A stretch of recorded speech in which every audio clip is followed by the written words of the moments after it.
pécheurs. Et j'ai compris que la parole déclare que tous sont péchés et sont privés de la gloire de Dieu.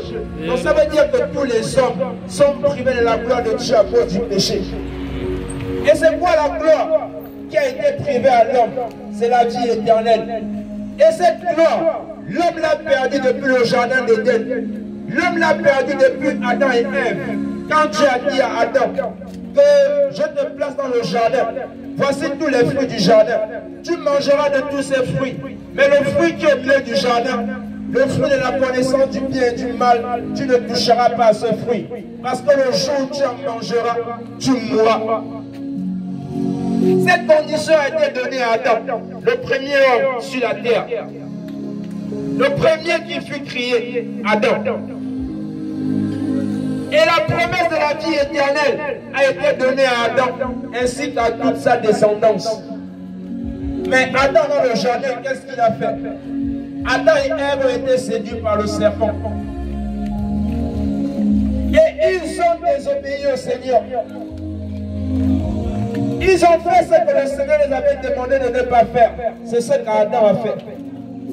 Ève a été séduite par le serpent. Elle a désobéi au Seigneur.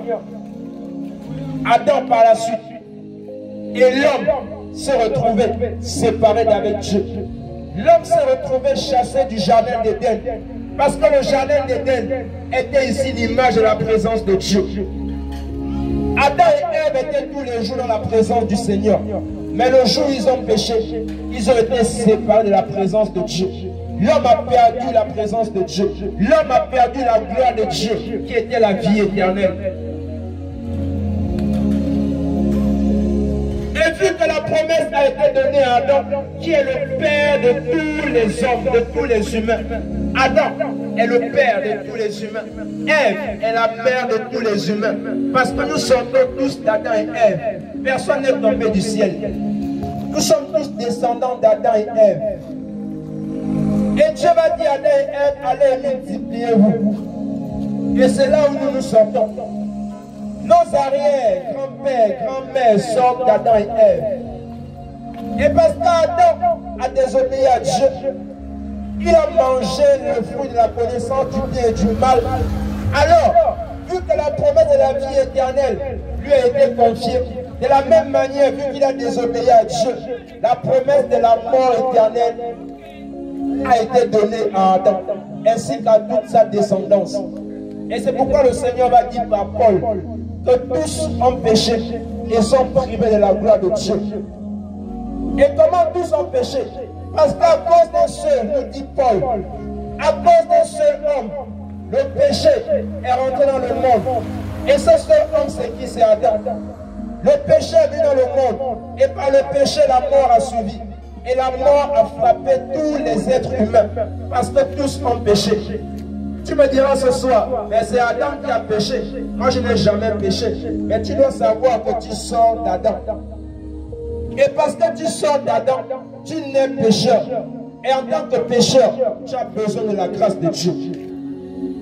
C'est pourquoi Dieu, dans Jean 3,16, il va tellement aimer le monde. Parce que tous les hommes étaient privés de la gloire de Dieu. Parce que toute l'humanité était vouée pour l'enfer. Parce qu'aucun homme n'était sauvé aux yeux du Seigneur.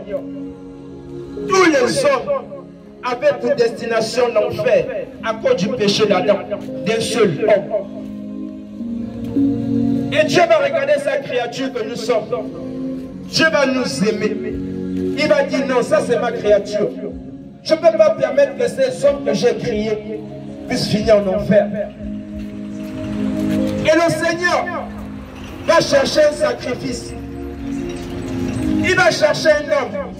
Il va chercher quelqu'un qui pouvait se sacrifier, qui pouvait se présenter devant Dieu pour le rachat des péchés des hommes. Il ne va trouver aucun homme qui était digne de porter le péché des hommes. Il va se tourner vers les prophètes, les prêtres, vers les anges. Il n'a trouvé aucun qui était digne de porter le péché des hommes.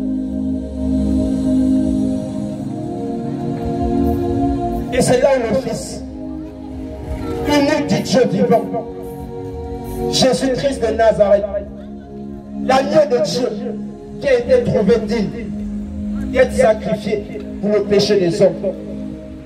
L'agneau de Dieu qui a été trouvé digne d'être sacrifié pour tes péchés et pour mes péchés. Lui seul a été trouvé digne d'ouvrir le livre et de rompre les sceaux.